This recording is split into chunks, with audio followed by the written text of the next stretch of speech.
Roger Federer himself. Nice to see you. Welcome to The Daily Show. Thank you. It is so good to have you here because, I mean, you have, for over 2 decades now, in many ways, defined a sport. You've defined how people see it. You've defined how people try and play it. You are a move. I don't know if you ever think about how amazing that is. When people will say, they'll be like, oh, I'm doing a Federer backhand. I'm doing a, you know what I mean? You've transcended the sports as well. Because tennis, for many people, is just this thing that happens somewhere and who plays it and how do they play it.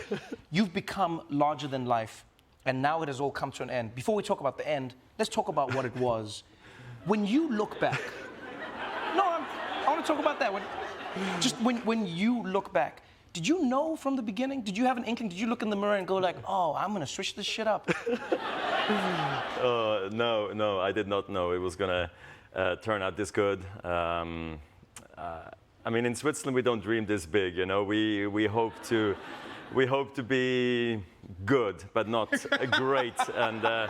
And in sports, it's probably skiing, and there's a bit of football, a bit of ice hockey, and all that stuff. And then tennis was coming up, and thankfully, we had an Olympic champion, Marc Rosset, in '92. He won the Olympics in tennis, and then we had Martina Hingis, who also won the US Open and Wimbledon. Right. And they paved the way for me a little bit to show me that it was possible.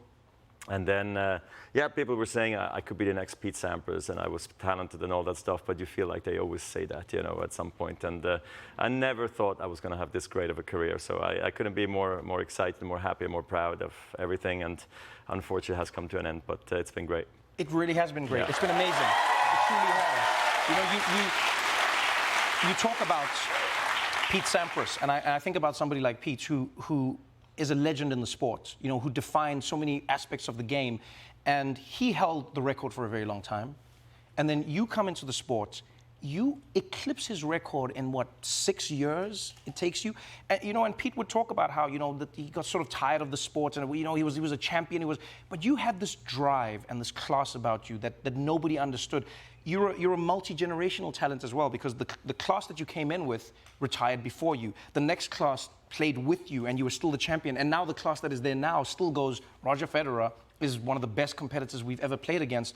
You know, what do you think? I would love to know how you found that drive. How did you keep on going? What inspired you, even when you had won it all? It's a good question, and you know, when I was growing up, I had Michael Schumacher that I would look up to, who was at the top for so long. Tiger Woods, same thing, and I always thought it's impossible to do that, you know, to stay at the top for so long and have that drive. Now people ask me, how did you do it? I'm like, well, it's normal. You just go out there, you do it again, and you try to win and again, and it's fun, and so you keep doing it. And everybody else would like to be in your shoes, right? Yes, And then you also have a duty to, in my mind, to represent the sport well and enjoy it while it lasts. And I really felt like I squeezed out that lemon till the last drop, and I tried my very best in the end. And it was incredible. And I needed the likes of Pete Sampras, you know, to also show me how it is at the top. And it's tough, you know. But I feel like I had a lot of fun on the tour.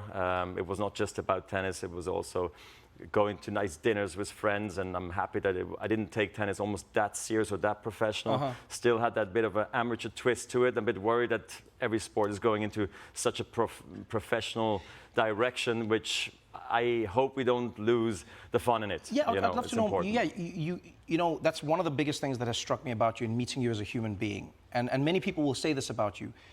You'll meet many athletes who have dominated a sport. The sport is their life. It doesn't feel like that for you. It feels like the sport is a huge part of your life, but Roger Federer is still Roger Federer. You know, you're down to earth, you have fun, you meet people, you have conversations, you're living the life and you're enjoying what the life comes with in the sport. It inspires you in a different way. Do you feel like the whole sport has changed in that way? It has become like really meticulous and analytical? Yeah, more so. More analytics in the game. Sports science is also coming in hard. It's okay. It's important, you know. And when you see somebody else doing something that works, well, you gotta kind of do it too, or at least try it, and then you follow them, you know. And I did some of it for other players or for a lot of them, and now others are showing it how it's done, you know. And of course, we live in a very statistic-based world. We love our statistics, and we love breaking records and who's the greatest and all that stuff. So you come out, you just won a Grand Slam, or you just world number one, and the first question is, so how long you want to stay world number one? Like, when you're going to win the next Grand Slam? What's your next win? Instead of actually enjoying it. And it's a bit of a problem, I think. Instead of enjoying it, we have to move on too quickly. And one Wimbledon victory would have been plenty for me, and ended up going on and winning several. But it was several. It was indeed. good. Several indeed. I'd love to talk to you about that. When people regard an athlete as the greatest of all time, oftentimes they're only referring to what the athlete has done, you know, in the field of play, right, on the court, you know, on the racetrack, whatever it may be. Every single human being who, even if they don't know you personally, says Roger Federer is the greatest of all time, not just because of what he achieved in terms of numbers, but how he defined the sport. For instance, you had the record for a very long time, 20 Grand Slams, you know? Then Rafa comes along and beats that with 21. Then Novak comes along and beats that with 22. And yet, when you talk to them, they say, Roger Federer is who we're aspiring to, and he defines how we're trying to play it. So I'd love to know, you know, is it a little bit irritating that they're using you to beat your record? Or does it strike you that these are your greatest competitors saying, yeah, but you're still the pinnacle of what we're trying to be? No. Look, I feel very lucky to be that guy, and I know I've been since they come on tour, I've been there. So I think it's a great moment for them, you know, to now show who they are without that Federer halo effect, me being around, right, and especially younger generation, they were not allowed to say, I want to win the US Open, because they were told, oh, you can't say that because, you know, Novak and Rafa and Roger, we're all playing, so they are the ones that can say that. You're not allowed to say that.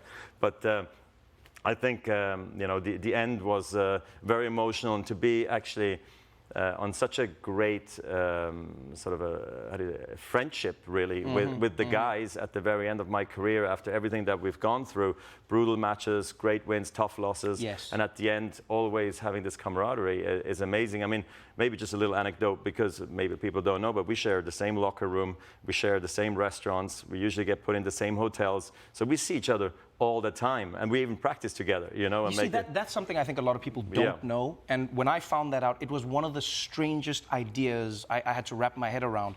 I don't think there are many sports where the greatest rivals, you would think so, practice with each other. I always go like, you know, I think of like kung fu movies as a kid. I don't want you to know my secrets. I don't want you to know my tricks. Well, and yet you would hit with each other. You would practice. Why I ended up not practicing very much with Novak and Rafa anymore. Okay, that makes sense. Not so much with those guys. Right, but you play with Stan, for instance, right? Yeah, with a lot of guys. Stan Wawrinka, my guy, yeah. And there's a camaraderie that you achieve. For instance, many were shocked, especially people who don't watch tennis, to see when you were saying goodbye to the sports. So many people were sad because I think for many, myself included, we felt like we were robbed of, you know, the last few years. COVID robbed us of so much in our personal lives, definitely. you know, in societal lives, but then also in moments like this. We got robbed of 2 years of Roger Federer playing the game. You know, it felt like your retirement came so early. And when you did say goodbye, no, to us it did. It just like, you know. Not for me. Your knees are telling a different story. I was hanging on. But then, you know, there's that amazing video of the players saying goodbye to you. Yeah. And it's this clip of you and Rafael Nadal crying. We're all crying. You are crying. You are in tears. You're bawling together. Yeah. And that was a special moment for you. I really think, I mean, this is a very unusual situation for us to be on the same team, number one.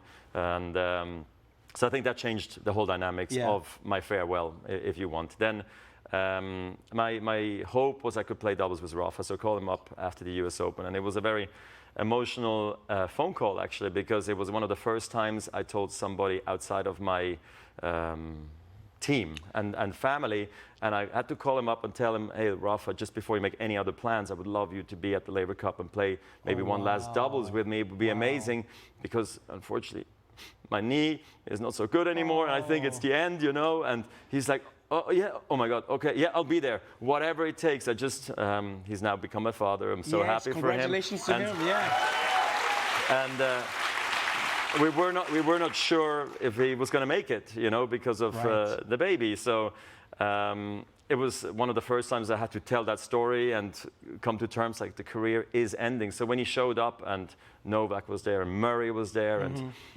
Björn Borg was there and everybody was there, it was an amazing moment. And then I knew it was going to be incredibly emotional. I've always cried a lot in victory and in defeat when I was younger. And I don't know why, but I do it. But I'm happy because I remember those moments even more so because of it. And then when it was all over and I had to take the mic, I knew it was going to be terrible for me, but I felt like I did actually pretty good. I think you did. And I was so happy I was able to be there in tennis clothes and not like this, because that was in my vision was going to be a horror show, you know, for me to be there with the mic in front of in the light and tell everybody, you know, this is it. It was home. And it was amazing to do it in London too, where I had so much success. And Laver Cup was beautiful, and Rafa there holding my hand briefly. People thought it was, or I held his hand actually.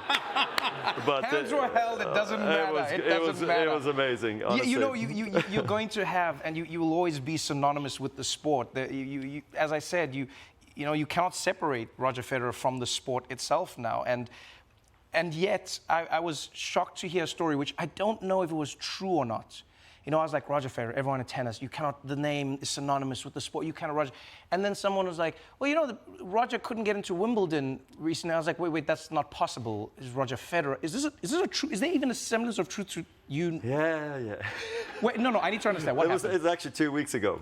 So I was in Tokyo for my sponsor, Uniqlo, and I came back to Wimbledon, yes. actually to London, to come see a doctor for having a second opinion on my knee, because my knee's been not great lately. And then I didn't want to tell Wimbledon that I was going to maybe be there, and I didn't know if I was going to have time to go by the club, because I was going to fly home to the family. So doctor appointment was done, look on the watch, okay, we got 2 hours to kill, so what are we going to do? Do we head to the airport, or let's quickly go have tea at Wimbledon? Of course. So I'm like, let's go. But I have not really been at Wimbledon when the tournament is not on. So, okay, so I drive up to the gate where usually guests come in, yes. Where let's say you would arrive and then you go up. And so I get out, I tell my coach who was with me at the time, Severin, I tell him, I quickly go out and speak to the security lady, you know, I got this, you know, and then I did not. So then I get out and I'm like, yes, hello. Just was wondering how I can get into Wimbledon. You know, where's the door? Where's the gate? And she's, yeah. Do you have a membership card? I'm like, we have one. I don't, because when you win Wimbledon, you become a member automatically. Okay. Yes, and I honestly, I don't know about membership cards. They're probably at home somewhere, and I've just been traveling, so I had no idea. So I'm like, no, I don't have my membership card, but I am a member. I'm just wondering where I can get in. And she's, yeah, but you have to be a member. So I'm like, okay, this is going to be difficult here, this one. So I'm like, no, I am a member, and normally I am here, so I have to start again, right? So I tell her, normally when I'm here, I'm playing.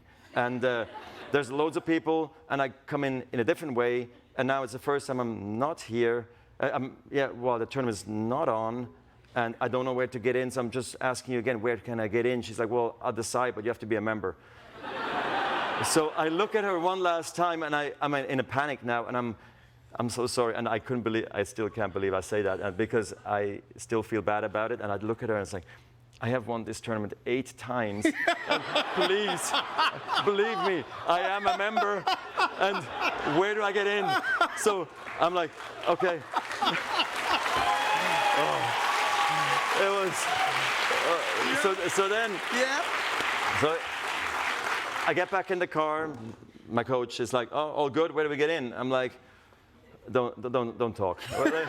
So I'm like, let's go up and around the gate. It's so like she doesn't let you in? No. So oh, wow, okay. So then I go out and I go around on the other side. So I get out of the car, and random person walks, on the walkway. Yeah. And said, "Oh, Mr. Federer, my God, I can't believe you're here at Wimbledon. Can we take a selfie?" I'm like, "Yes, let's take a picture." And the security guards that are there, they're like, "Oh my God, Mr. Federer, what are you doing here? Do you have your membership card?" I'm like, "No, I don't. But is it possible to get in?" "Of course, we'll open the door. Let me organize it." And I walk in, and the chairman was there, and everybody, and then I was having tea for an hour. And I thought of going over to the other side and giving a wave that I was in, but I didn't do it. You would never do that. But it was. You would never do that. It was terrible. You would never do that. You see? That's what I mean. That's the Roger Federer. When I said I won Wimbledon 8 times, for a split second I wasn't sure if it was 8 anymore, because I thought it was a 7, was it 8? I don't know, but I said it because I never talk like this. So yeah, and you know what? I love that both of you were in that situation, because on your side, you never talk like that. You're never that person. I've been with you in places where somebody for some reason doesn't recognize you, and you don't respond as if they should recognize you. You're not that person. Exactly. But on her side, I believe she deserves a raise. She was gangster about it. She was doing it. Yeah. She's Absolutely. like, where's your membership card, sir? Because, I mean, you know how it goes sometimes. Hey, man, they do could their look job. Like Roger Federer. Absolutely. I don't know if you're Roger. Where's the membership card, buddy? Where is your name? Where's your picture? You don't have it. I'm sorry. I like that. Yeah, I like that a lot. It was good. You know, what I've enjoyed about knowing you is we have so many things in common. You may not know this as an audience, but you know, like Roger and I, we have many things in common. We both are half Swiss, half South African. That's right. Yeah, we both half Swiss, half South African. We both speak multiple languages. We both played at the record holding. You know, I think it's still we both play tennis. Right, we both play tennis. We do. Yeah, I think it's the world record for the highest attendance for a tennis match. We might still hold it. Yeah. I mean, I played for 20+ years, Yeah. right? But to break the record, you know, I needed you. You needed help. Yes, I needed help. I don't think it would have happened without me. You know, we not. have between us 20 Grand Slam titles. It's crazy. But and you know, in many ways, you know, we're both moving on to something different. And I'd love to know from your side, as an athlete who's defined yourself as something for so long, and the people have defined you as one thing for so long. You've talked about how hard the idea of moving on has been, the idea of what you will do when tennis isn't your life. But I've noticed that you've almost seamlessly slid into everything. You know, your clothing is everywhere. Your shoes, you know, like one of my camera guys on the team, Tim, he was telling me, he's like, these are like walking on clouds. You know what I mean? No, but you've done everything exceptionally. Your philanthropy, all of the work you've done to help education in Africa. Roger Federer has excelled at everything in life. What are you most excited about that won't be tennis related? You know, I feel a little bad at the moment because, I mean, it's been super easy transition so far. I feel really good. I mean, I might fall off the cliff tomorrow, who knows? But I feel really good. And the thing is, I've told a lot of people who had so many requests, you know, while I was still playing, like, well, reach out to me when I'm retired. Yes. So they've now. Reached out now. And so now we've had to say no in 1,000 different messages, ways. You know, unfortunately, no, still not, you know. Yes. So I feel bad about saying no, but I think I have to take the time to make the next move. I'm anyway still very busy. I mean, I have 4 children, and they mean everything to me. 2 sets of twins. Twin boys that are 8 and twin girls that are 13. So that needs to be my priority with my wonderful wife, Mirka, and we... That's right. She deserves a chair. She does. Mirka's amazing if you've met her. She's been She really with me is. every step of the way. So I mean, I'm really looking forward to what's next. I mean, like you said, I have my philanthropy, I have my partners, my sponsors, I have my business, and it's going super well. And I don't know.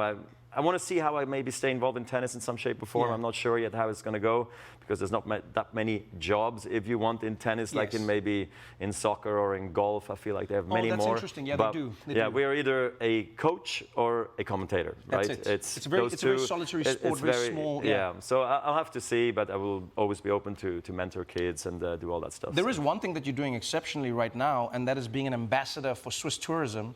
I don't know if you've seen the ads. They're really amazing. No, they really are. There's some of the funniest ads. You know, you did one with Anne Hathaway that was pretty amazing. We did. The one with Robert De Niro was one of my favorites. Okay, you know, thank you. But I was intrigued by this because I came to Switzerland for the first time on my comedy tour. Right, I you saw were you gracious. there. Roger reached out. Which this is the kind of person this man is. This is Roger Federer, the greatest tennis players ever lived, one of the greatest athletes of all time. And I get a call when I'm in Switzerland. He goes, "I know you're here. Would you like to go for lunch maybe and talk about Switzerland, or can I show you around, or can I?" I'm like, "Can you?" Like, it's so gracious and it's so unassuming. Like I would expect you for him to be like, "I know you're here, you're going with me," but no, Roger Federer's like, "If you would like, maybe I can, It was great to see you. It was amazing. And your show was unbelievable. And you're one of the best so tour guides of Swiss tourism No, I learned from you. I put stuff in the show. And so I'd love to know, like... Those ads were nerve-wracking because, you know, the good thing with the Robert De Niro one is that, I mean, number one, I can't believe he actually did it, which in itself was a victory. I mean, I'm a huge fan. And then he shot his first, was during COVID, and was like we're on a call together, you know, like on a video call. So yes, he had done his before. And then I could just act on what he did. Yes, and I obviously could do 100 takes if I had to, and there was no pressure, and he wasn't around. So, but I agree, it was actually very creative, and it was a good piece, especially his side. Me, I think you were fantastic. Not the best. But then Anne Hathaway, on the other hand, she was sitting next to me when I was doing the ad. And was that stressful? Yes, that was very stressful because I hadn't, the script had changed a lot of the times, and then I gave up because I knew Anne was doing her magic. And when I showed up, the director said, I usually shoot in one piece. I'm like, what do you mean in one piece? Like the whole thing? One take, the whole thing. And then it goes like an action, and literally I had no idea about any of the lines. So they created all these teleprompters for me, so I could read off them, and then the camera would be moving in front of the teleprompter, and I'd be chasing the text. Anyway, I got better over time, and then Anne was super sweet. She couldn't have been nicer to me, and then she tells me at one point towards the end, she's like, you know, Roger, you have improved so much during the shoot, and you're doing so good, you're improvising incredibly well. And I look at her, I was like, you don't have to tell me this. I don't need to be an actor. I'm not a good actor, and I need you to come home and just say, you know what, Swiss Tourism, this was a fun ad. You had a great time, and you don't need to tell me I'm doing well. Right. It just needs to be good for you. I'm fine. Don't worry. I can be terrible, and I'm okay with it too. But you weren't terrible. You were great. You're a great ambassador for Switzerland. You're a great ambassador for the sport of tennis. Thank and you. honestly, you're a great ambassador for human beings. Thank you for everything you've done. Thank you We very much. appreciate you so much. Thank you, Trevor. Thank you for taking the time to be here. It's an honor. Not being here. Every single person who loves you loves you for a reason. Roger Federer.